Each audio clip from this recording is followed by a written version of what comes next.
Before getting started today, I just wanted to promise that I am getting better at filming and editing. I really appreciate everyone who's sitting tight while I'm learning on the fly. Today we are talking about a game that combines the horrors of the occult and trench warfare. Sometimes I wonder who's reading my mind to come up with these concepts. This is Never Going Home by Wet Ink Games. I first off wanted to mention that this is definitely a game for a more mature gaming group, but I'll try keep things light. Never Going Home proposes one small change to our history of World War I. What if both sides had reached for the occult in an effort to win the war? The results are pretty frightening. This game isn't about the big players in the war, rather it's about the petty and low-ranking officers who were sacrificed by their superiors just to gain a few meters of enemy territory. Never Going Home allows you to include the lower ranks of various armies that participated in the war, or your party might be made up of a group of defectors who are on the run from their superior officers. If you need to brush up on your World War I history, Never Going Home includes a few short summaries of the major players in the war, a timeline, and some information about how trench warfare actually operated. The major theme this game is taking from history is that sense of pointless loss. Many people went to war unaware of how long and bloody the conflict would be. This was due in part to the advancements made in technology at this time.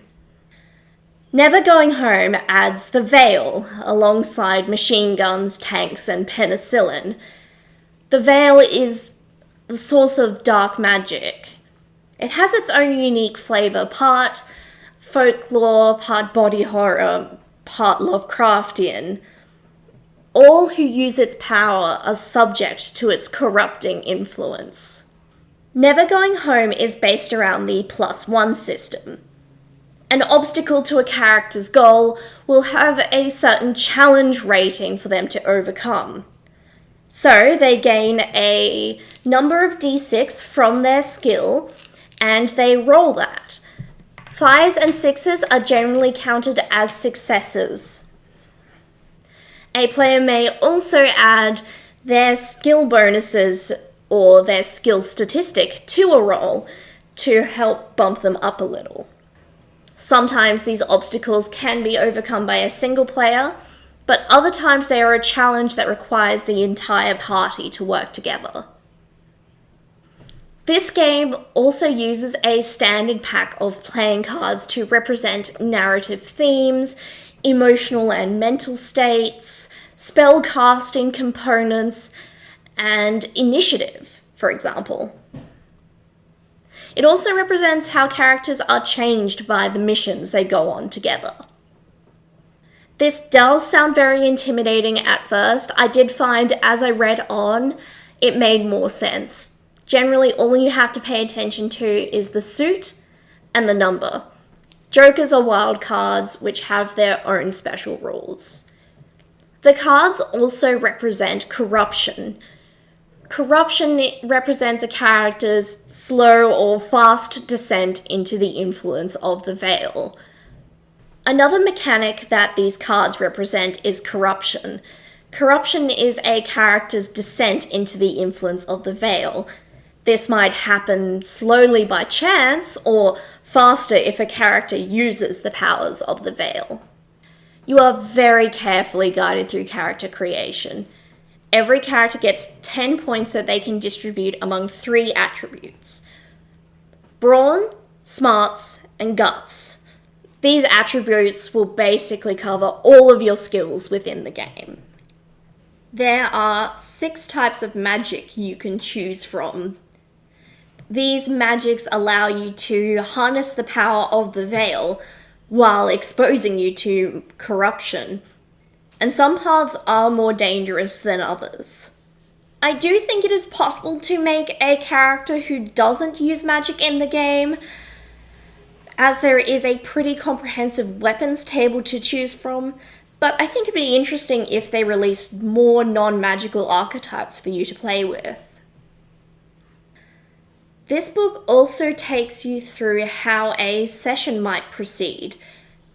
A group of players goes on a mission and they might encounter obstacles that they might fail and end up in combat. You also get 12 examples of monsters that your players might run into. These really lean into the horror aspects of the game with names like the Skin Thief or the Corpse Eater. Another monster the players might encounter is the Unfallen. The Unfallen are the resurrected bodies of the men who were left out in no man's land, claimed by the Veil. If a player character dies, there is no good resurrection spell to bring them back. Death is permanent. The art in this game is also very uncanny. Even the people are depicted always wearing gas masks. Never Going Home includes 3 adventures that are ready to play right away. All you need is your friends and someone to volunteer to be the narrator. Each of these adventures has their own emotional theme for you to explore as well. Never Going Home was very much a game that interested me as soon as I saw it. I paid about 29 Australian dollars for it, and I think it's been well worth the money. It's also been bumped up the list in games to play next in my gaming groups. I really want to say thank you for you guys sticking around and watching me work this whole thing out. If you feel so inclined, I do encourage you to do the whole YouTube engagement thing. It just really encourages me to keep going. Or if you have some feedback that you think I could improve with, I really welcome that too. I hope to see you guys at the gaming table soon.